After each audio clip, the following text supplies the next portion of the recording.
Talk about low-budget flights, no food or movies? I'm out of here. I like running better. Welcome back, YouTube viewers, to another video. So, before I get into today's topic, I'd like to thank you all for the support I've been getting, and of course, if you haven't seen it yet, you gotta see Transformers 1 and The Wild Robot in theaters. So, we're only on the opening weekend of The Wild Robot. Seems to be doing pretty well so far. My review's coming on Wednesday, so I'll save everything I have for that then, but short version, it was fantastic. As for Transformers 1, it has been picking up at the box office slightly, and we all really want a sequel, so, hashtag save TF1.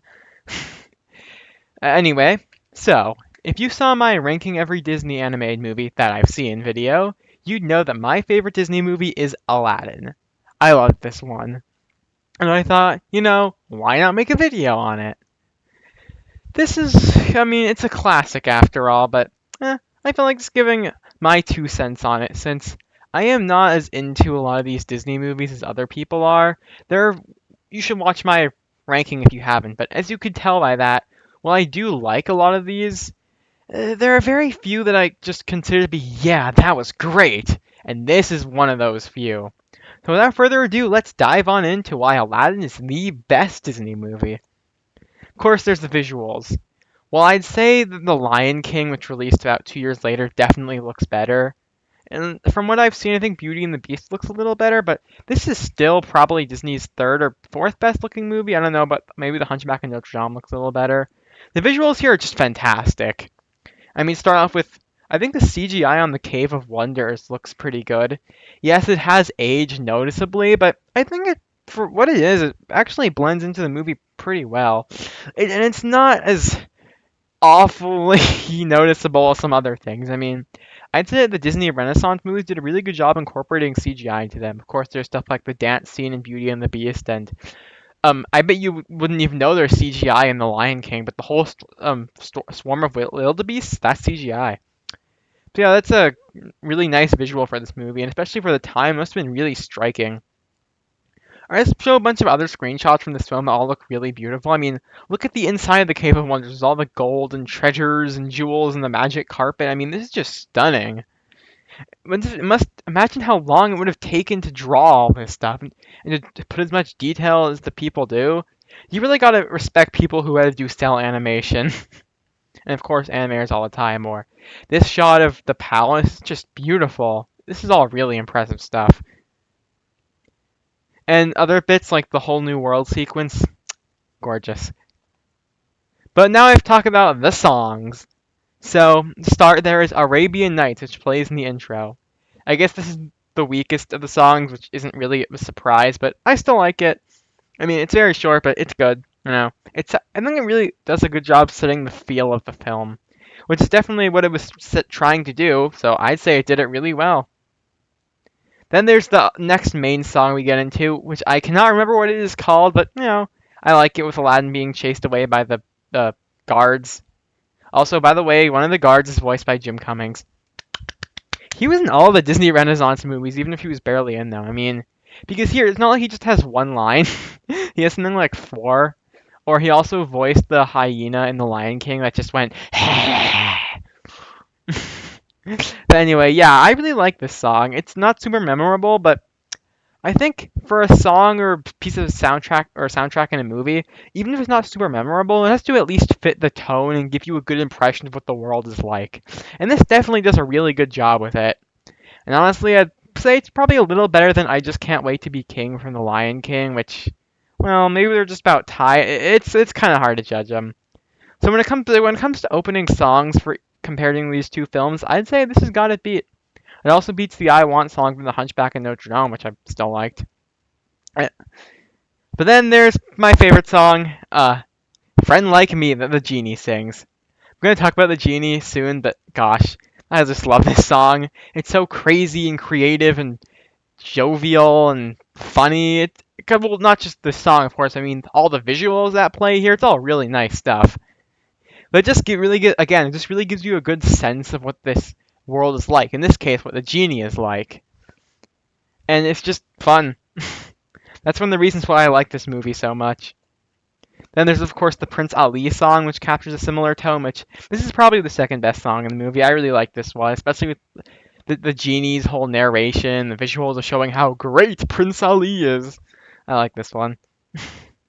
Then there's of course A Whole New World, which is it better than Can You Feel the Love Tonight?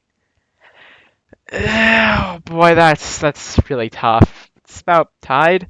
I mean, I'd say it's definitely better than I Think I'm in Love from Hercules, which is just that was okay, but I really like this. Of course, the song itself, the lyrics, the singing, the visuals, everything is just a really beautiful musical number. Or Jafar's villain song, the Prince Ali reprise, which I really like. This is a great villain song, but I looked, it's about a minute and 10 seconds. That's pretty short. Although I don't know really how much longer you could have made it. I mean, it does a really good job showing how just crazy Jafar has gotten, and he exposes Aladdin to just he exposes Prince Ali to Jasmine to just be Aladdin, a street rat. But and I'll get into that later.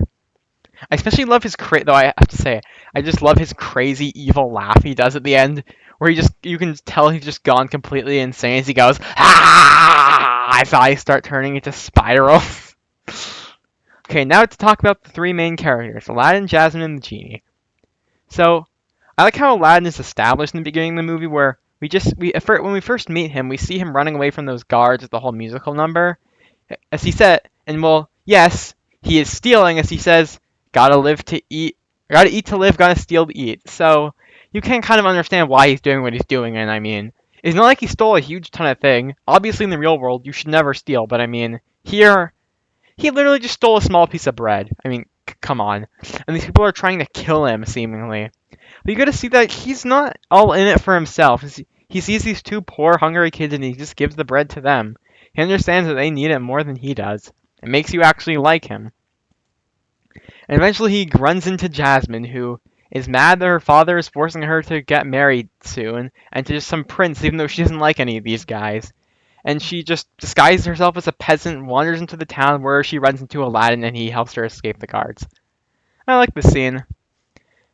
It gives a good it shows how their dynamic is going to work for the rest of the film and later scenes, and it's set up very well.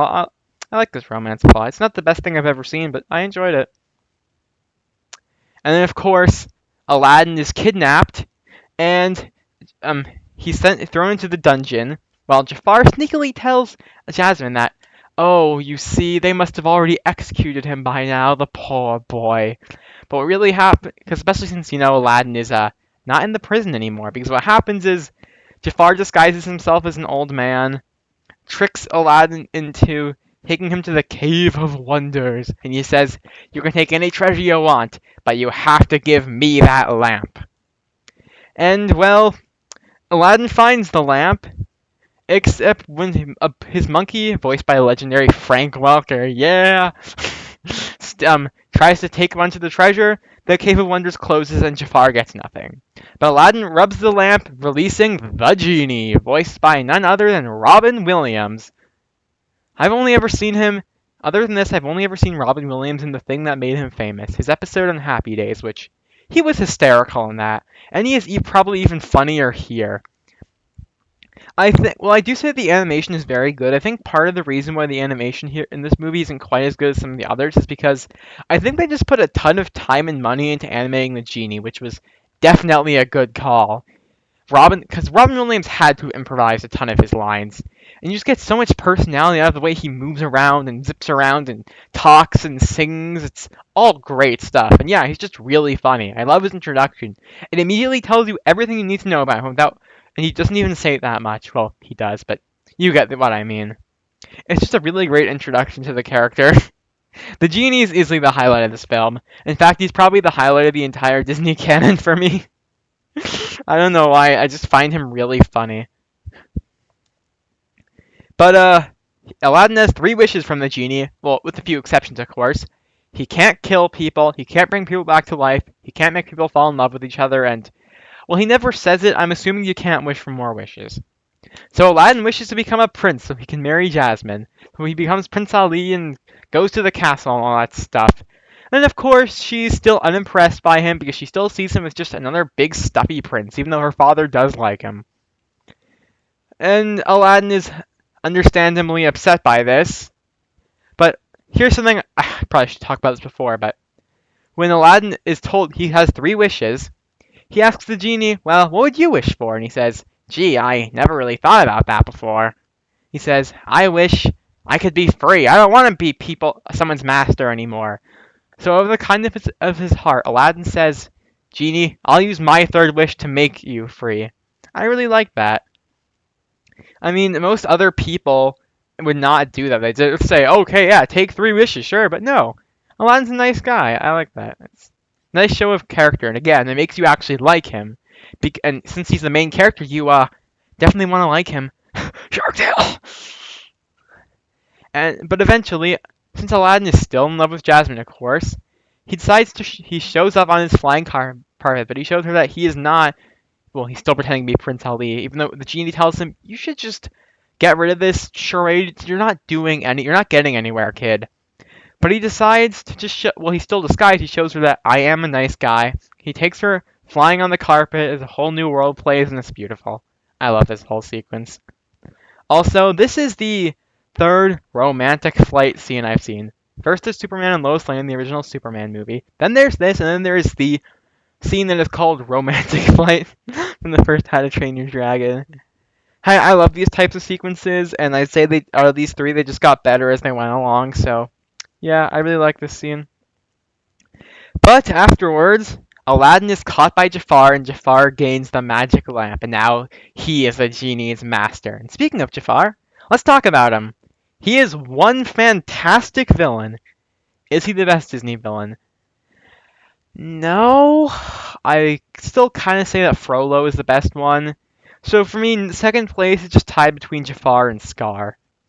But as for Jafar himself, yeah, he's everything you could want of a villain. I like his progression throughout the film. At first, for a while he is a cunning mastermind. He disguises himself as the old man, like I said before, to trick Aladdin to getting him the magic lamp. He convinces Jasmine that Aladdin has been executed. He wants to become king or sultan. So Iago, his little parrot, who is really funny by the way, tells him, "Well, I got an idea. Why don't you just tell the king that if she still can't find someone to marry, you can marry her and you can become king." And again, throughout this whole film, you can see him trying to manipulate people in different scenes. The way he hypnotizes the king with his snake staff, which looks pretty cool. But then at the end, once he gets the lamp, he just goes completely insane. And I love it. And yeah, I showed this picture of him just looking super crazy from his villain song. But then there is the climax. So Jafar, now that he has the genie, lift up the palace and all the land surrounding it into the sky as a floating island. And the genie is understandably really upset because he doesn't want to serve this lunatic, but he has no choice. And Aladdin and Jasmine and the king are effectively just doomed, as Jafar's second wish is to become the most powerful sorcerer in the world. And he turns himself into a giant snake, covers a ring of fire as he tries to stop Aladdin from stealing the lamp.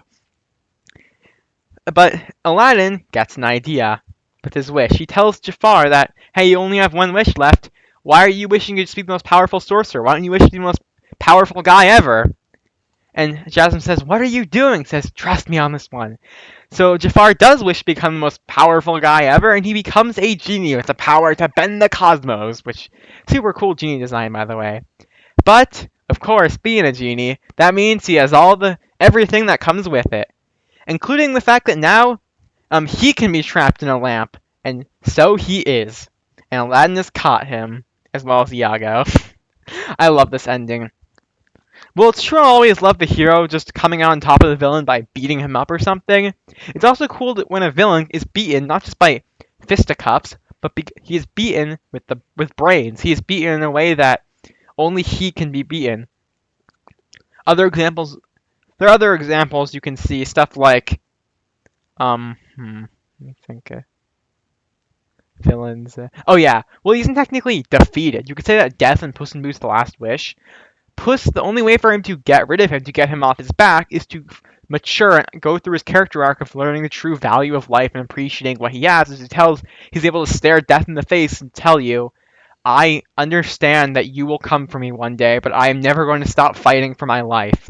So Death leaves. And in this case, there's no way Aladdin could beat this genie Jafar, but he remembers that if he's a genie, that means he has to have a magic lamp he can be trapped in. Boom. And so, Aladdin, with his third wish, wishes the genie to become free, and the king really does actually want Aladdin to marry Jasmine, but he's thinking that, well, the rules say a prince has to marry him. But I got an idea. I'll get rid of that rule. So Aladdin marries, I guess, now can marry Jasmine. I guess he's the king now? They fly away into the sunset on the magic carpet, and the end. This is just a really great movie. It just barely misses top 10 best animated movies for me. Sorry, Disney. You guys may have pioneered animation, but you sure didn't perfect it. That said, I still love this movie, as you can clearly see. I mean, one, do you know that this movie was written, directed, produced by John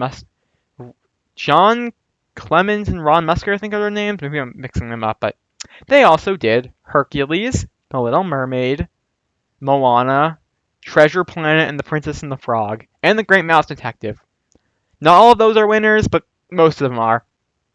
But this movie wasn't just written by them. It was also written by Ken Elliott and Terry Rossio. You know, the guys who did the Pirates of the Caribbean trilogy and the first Shrek. Yeah, those guys did Aladdin. In fact, I'm pretty sure this is actually their first movie.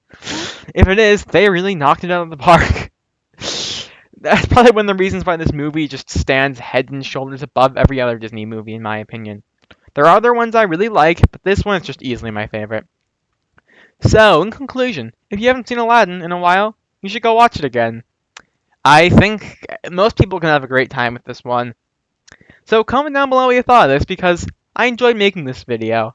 This review is a long time coming. I was going to make it about 2 weeks ago, or a week and a half, I don't know, but other stuff came up, you know, Transformers 1, had to review that.